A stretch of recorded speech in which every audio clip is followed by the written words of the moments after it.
Good morning. This is the Friday Fireside, and I'm here with Mike Follett from Lumen Research. And Mike's going to tell us a little bit about what he does and what they do, and he's going to amaze all of us. Mike, how are you? I'm very well, Rick. Nice to be on the show. Okay, so who are you? What do you do? So Lumen Research is an attention technology company. We use eye tracking to work out if anyone is looking at the ads or not. And sneak peek ahead of the game, often people are pretty good at ignoring ads. Um, Surprising that is, yes. I know. It's the sort They of ought to put thing. the refrigerators in the same room as the TV, or at least the bathrooms. Be that It's as the it may. sort of thing that shocks people who work in marketing. But then when you go and tell your, niece and nephew about it, they go, "Uh-huh, yeah, that's right. I don't look at the ads when they're on TV all the time, and I skip past them when I'm on my phone, and when I'm driving my car, my eyes are on the road, not necessarily on the billboards." So we all know that we're pretty good at ignoring ads. But it isn't until you use eye tracking that you realize quite how good we are. Because you don't know what you don't know. And so the eye tracking research that we do, and then the models that we build off the back of that, help advertisers and publishers understand the reality of advertising attention, what gets noticed, what gets ignored, and for how long. And I would assume that that deals with the actual creative of the spot, but it deals with when and where it's placed, right? The context of the ad within the show, and one is more likely to get my attention than another. Is that roughly Uh, the scenario? Absolutely. So the first thing to take into account is the media. So Right. at Lumen, we've collected data about cinema and TV, linear and CTV, stuff on them for mobile phones, desktop display, the whole lot. Every type of media out there. And you can see patterns in that that say cinema ads always get more attention than, say, social ads. It's unsurprising, but it's good to have the actual data. But that's about the media. The next thing you have to take into seriously is the creative. Yep. Because while a TV ad, a 30-second TV ad might get between 11 seconds and 21 seconds of attention, make sure that, while that nothing gets the full 30, you want to make sure that your ad is up there at 21, 22 seconds and not down there at 11 or 12 seconds. And the thing that makes a difference there really is the creative. In English, we use pretty financial metaphors about attention. You pay attention, you spend time. If you're not careful, you'll waste people's time. And there's a real wisdom in language there. You have to do something that is worth looking at. And it's often the creative that's the difference there. You can't force people to look at this stuff. You have to earn their attention. And it's the creative that wins that battle. I was schooled in journalism and had drilled into me the inverted pyramid. Put all the important stuff at the top, right?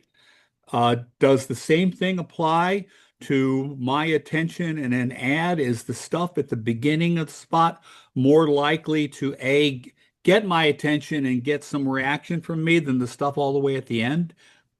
Not so much, or rather, in some media, absolutely, and in other media, less so. So, absolutely, when it comes to text-based or digital advertising, I think you have to treat these things like a poster, like a billboard. Okay. You have to make sure that you do all your communicating in the first couple of seconds, because that largely is about as much attention as you're going to get out of a Facebook ad or of a TikTok ad. Yeah. Okay. And so for those sorts of media, treat it like a billboard. Get everything important out there really, really quickly. And Yep. then if you're lucky, people will carry on looking and engaging with you. However, TV ads work in a slightly different way. Because with TV ads, it's not the front ad or the beginning of the ad that matters. It's how people's attention is retained right the way through the ad. It's much more of a storytelling media with That I get. a beginning, a middle, and an end. And what we find with TV is that there are slightly different rules. You shouldn't treat it like a news story or even like a billboard. You Yep. should treat it like a little mini story, A little film. a little film in itself. And still there's some interesting insights even for TV. What we find is that most people watch TV with their phone in their hand. Sure. I know you do it. I know I do it, and I bet all your listeners and all watchers We all are do it. doing it. Yes. We all do it, and it's not cheating. We all do it. That's how people, And so the mime for watching TV now is if I'm staring at the camera, that's the TV, and then I spend most of my time looking between my phone screen and the big screen and back and back and back. And that suggests, therefore, that you have to be pretty clear and blunt in your messaging when it comes to ads. Yes, it's a little story, but you have to remember that this little story that we're serving up to people on their TVs will be consumed with quite distracted attention. People look at a bit, they're backwards and forwards, and so you can't assume that people are watching this like a Oscar-winning movie. People are much more distracted. But the second thing is really important. This is why I think TV is such a powerful medium, is that yes, we have eyelids, but no, we don't have earlids, and is tremendously important. People might flit from the main screen onto their handheld screen and back again, and so their visual attention may well be But they're still going to uh, hear. distracted. But audio attention is harder to switch off. And when we think about audiovisual media like TV, we privilege the V and we denigrate the A. But it turns out that the audio bit, is tremendously valuable. And I think that this has a big impact on things like choices of music.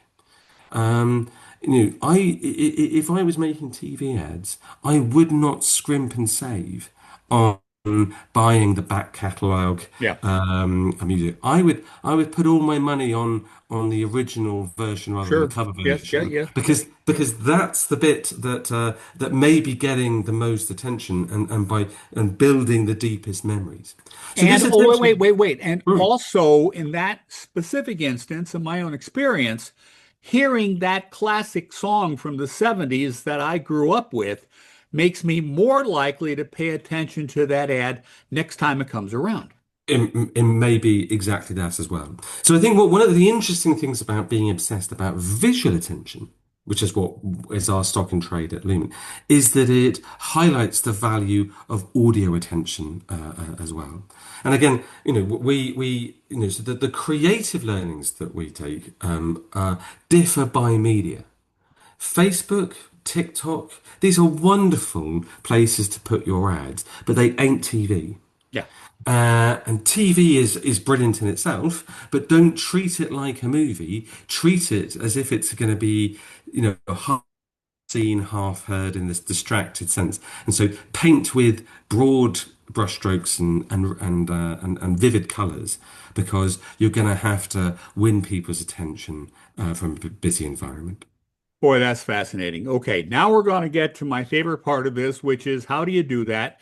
And if I can hit the right button, I'm going to show you something that happened to me with my friend Mike Bloxam, who is now at Magid. 15 years ago, he strapped me into this damn thing and tried to persuade me that something over there was going to tell him where my eyes were going. I'm now going to get rid of that. My guess is you're not using that anymore. How do you do it? Well, that sort of kit is really important. What you saw there is the big black box on the top of your forehead was the equivalent of a GoPro Okay. camera. That was taking a video of everything that was going out on that, and then the little drop down sort of periscope in Was reverse the that you saw camera? was the camera looking at your eyes. And then what it was doing there is it was associating where it thought your eye was looking on the video that it was taking. It's an amazing piece of kit, and it's a really, really impressive technology, but it's not necessarily necessary now. What we've done at Lumen is we have developed some software that turns the webcam or on your desktop computer or your mobile phone. Or we can put webcams on top of people's TVs, Right? and what we can do there is understand using instead of the very specialist cameras that had that drop down little periscope thing, we can use the webcam to estimate where it is that you are looking. And this is far, far more scalable. You don't need any extra kit, and you don't need to post out very expensive cameras out to people or anything like that. You can just use the webcams or send people webcams and they can, which are relatively inexpensive. So we can collect data at a vast scale. And we've collected data from over 1 million people over the past decade. And this is really important because when you see the data at scale, you can see patterns in that data. Yes. You can see that 9 times out of 10, big ads get more attention than little ads. Or Well, I'm, nine I'm times sorry, big ads. What do you mean? ads that take over the whole of the screen. Oh, well, on Um, TV, don't they all take over the whole of the screen except during football? but you will have been watching lots of sporting occasions where there's Yeah. an L-shaped ad Yeah, yeah, yeah. that synchronous with the stuff. So the bigger that L is, Right. the more attention the ad will get, and obviously the biggest of all is to take over the whole of the screen. But this is a problem that TV doesn't really have, but is a thing that digital media Yeah. has an awful lot. So the first thing is it an ad that takes over the whole of the screen or a big chunk of the screen? Second thing is we find that if the ad is on screen for a long time, it'll get more attention than a 60-second ad. It's just there to be seen for longer than a Yep. 30-second ad Then and a so on. 30 or a 15 or a, Or if the sound is on, if it's a video ad versus a static ad, where we can see all of these patterns, what we can do is use clever mathematics, machine learning and a little bit of AI to build predictive models of attention. And that means you can say, I bought an ad and it was in this location on this website or it was on this TV station at this time of day. And we can use everything that we've learned from the past to estimate, I reckon that ad got 6 seconds of attention, or that ad got noticed by 50% of the audience, or whatever. And that means that we've done all of this clever eye tracking stuff, but we don't have to measure every single ad that's out there. We can estimate how much attention things are getting. And that, of course, makes things much more scalable. So we work with all the big media buying agencies, providing them with this sort of data, and they can then go and buy the good stuff and avoid the bad stuff. And we work with all the big measurement companies, people like IAS and Double Verify. And they can track your campaigns to work out, well, hey, I bought 1 million impressions, but did 1 million people actually see my ad? And, did they see it for the full 30 seconds or whatever? And we can give really accurate and robust estimates of attention that are really useful for marketers in their day-to-day work. all right. We've got a minute left. Tell me what's the most important thing you do to make advertising more effective. I think there's two things. One is buy the right media. Okay. There are loads of media out there that get ignored. And within even the good stuff, there's a massive, great variation between the best performing channels and the best performing media and the worst. So buy good media. And the second thing, as I said before, is earn attention. Yeah. Don't assume that anyone's looking at this stuff. You have to work for it.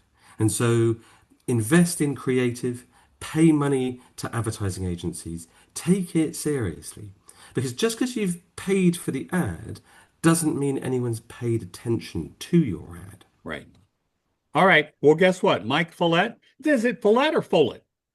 Well, I'll answer to anything, but Follett Follett. is Okay. good enough. Okay. You Thank you very Brits. much. All right. Thank you, buddy. I appreciate your time. Bye bye. Thanks a lot. Bye.